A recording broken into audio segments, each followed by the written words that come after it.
आम्ही निघालोया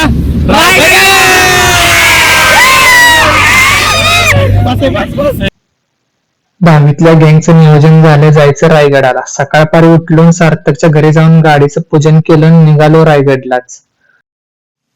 सार्थकच्या घरापासून कुंडल फाट्यापासून वस्तुरच झाले टायर पंक्चर. तिथून पुढे गेलो पंपावर आणि पंक्चर काढलं, हवा मारली आणि परत गेलो डायरेक्ट रायगडच्या आमच्या रूटला. जाताना सुंदर असा निसर्ग बघायला मिळत होता. असं वाटत होतं की आता राहून दे, रायगडला जायचं, इथंच थांबू. पण काय, रायगडला जायचं एकदा ठरलं की ठरलं.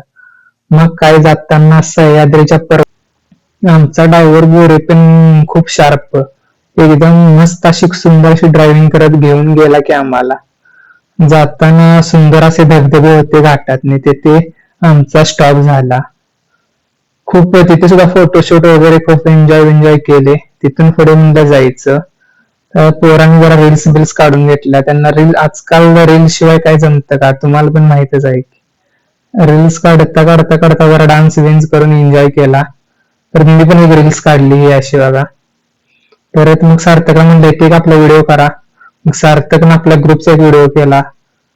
हे आमचे ग्रुप आहे बघा, सलीम, मी, सार्थक, विनायक, सुळे, हर्षू, सौरभ, हे असं आमचं पोहोचलं. तिथून डायरेक्ट रायगडला जाता कसा खालनं सुंदर असा पर्वत दिसत होता. असं वाटायचं मुघलांचे बाप्पांना पण हा गड जिंकतायत. रायगड खालून बघताना तर खूप उंच असा डोंगर वाटायचा की जसं स्वर्गातच आलोय. तिथून पुढे तुम्हाला सांगतो असं वाटायचं की बास, आयुष्यात येऊन काहीतरी केलं. इतका सुंदर असा नजारा होता खालून. आणि मुघल काय, मुघलांच्या बापाला जिंकणं किल्ला कधी जमलं नसतं. असं किल्ल्याजवळ जातो असं वाटायचं की आपण साक्षात महाराजांचं दर्शन घ्या. आयुष्यात जेव्हा जन्मलो तेव्हापासून स्वप्न होतं रायगडला जायचं, आणि ते स्वप्न साकार होणार होतं. इतका आनंद होत होता की तुम्हाला सांगू शकत नाही मी. मग काय, उतरून डायरेक्ट रायगडच्या पायऱ्यांशी गेलो. पहिल्यांदा पायऱ्यांचं दर्शन घेतलं. म्हटलं महाराज ह्याच पायऱ्यांवर गेला असेल. दर्शन घेऊन महाराजांची घोषणा देऊन जसं पायऱ्या चढायला चालू केलं ना, तसं अंगाला काट येत होता की आपण रायगड चढतोय. ऐकलं होतं रायगड चढणं कुणाचं पण काम नाही, पण जेव्हा चढला तेव्हाच समजलं. चढताना आमची पूर्ण टीम अशी एकजूट होती. आणि चढता चढता प्रत्येक क्षणी असा भास व्हायचा की आपल्या सोबत इथे मावळे आहेत.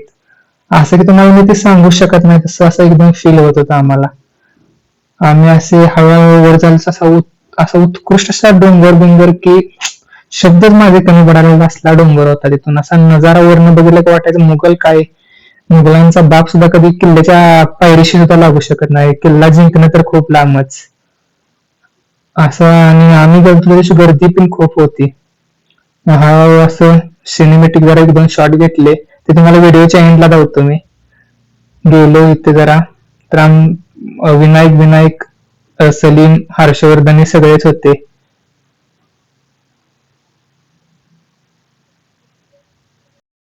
रायगड चढताना आम्हाला ऋषभ ब्लॉगर सापडला. त्यांच्यासोबत जरा बोलणं झालं.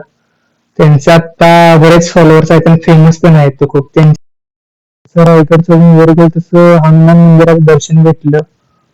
हनुमान मंदिराचं दर्शन घेतल्याच तिथे एक तळे होते. तळ्यात ते पाणी, जुना पाणीसाठा असा असायचा, वर्षानुवर्षे ते पाणी टिकून राहायचे. हा बघितला आणि तसेच पुढे मग डायरेक्ट गेलो राजदरबाराच्या बाहेर उभा राहिल्यावर असं महाराजांच्या मूर्तीचं दर्शन घेणार हे असा भास होत असं वाटत होतं की बास. तिथनं मग राजदरबारात आत गेलो तर नुसताच राज्याभिषेक पार पडला होता ना, आम्ही गेलतो त्यामध्ये तयारीची काढणे बिडणे चालू होती. तिथनं असा राजदरबार बघून असं फील झालं की बास. आणि तिथून महाराजांच्या मूर्तीचं दर्शन घेतलं. महाराज असं बसलेलं पाहून असं साक्षात महाराज बसल्यागत फील आलं तुम्हाला सांगायचं तर. मग तिथून महाराजांच्या समाधीकडे गेलो. तिथं जसं समाधीचं दर्शन झालं ना, बास की आयुष्य जिंकलं वाटलं. आता आयुष्यात काही नाही केलं तर चालते, फक्त हे प्राप्त करायचं होतं आणि ते प्राप्त झालं. तिथून पुढे मग काय बासच. मग काय सगळे सिनेमॅटिक शूट चालू झाले. तेवढ्यात महाराजांची आरती बिरती होणार होती. मग आरतीसाठी आम्ही थांबलो. बघा आरती कशी असते बघा तुम्ही. कैसी असे सकल सुखांचा केला त्याग, म्हणून साधिले तो योग राज्य साधनांची लगबग कैसी केली याहुनी करावे विशेष, तरीच म्हणवावे पुरुष या उपरी आता विशेष काय घ्यावे शिवरायांसी आठवावे जीवित तृणवत मानावे इहलोकी परलोकी उरावे कीर्ती रूपे निश्चयाचा महामेरू बहुत जनांसी आधारू अखंड स्त्रीचा निर्धारू.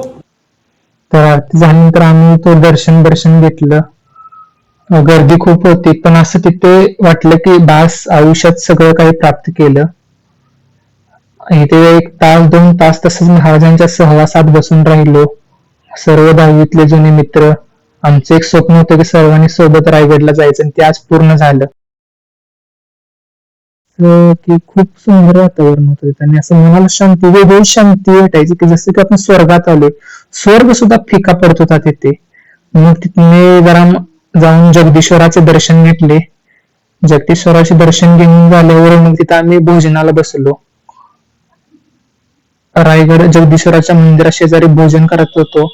आयुष्यातलं 5 स्टार हॉटेलमध्ये पण असं जेवण मिळणार नाही, असा स्वाद येणार नाही तसा तिथं आला. की असं वाटलं की ह्याच्यापेक्षा सुंदर जेवण आयुष्यात कुठेही जेवू शकणार नाही. मग जेवण झाल्यावर गेलो टकमक टोकावर. हा तेच टकमक टोक की तिथून काही गुन्हा केला की डायरेक्ट यमलोकच होते. त्याच टकमक टोकावर गेलो. तिथं बसलो. महाराजांचा पोवाडा ऐकला सर्वांनी बसून. आणि मग तिथून परत आमचं नियोजन की आता उद्या प्रतापगडलाही जायचं होतं ना. मग नियोजन ते लावायला लागलो की खोली कुठे घ्यायची, राहायचं कुठं. मग आमचं ठरलं पाचडला जाऊ, आईंच्या समाधीचे दर्शन घेऊन तिथेच राहू. मग तिथून आम्ही गेलो, पाचाडला निघालो. हा व्हिडिओ आपण पुढील ब्लॉग मध्ये अपलोड करू पाचाडचा.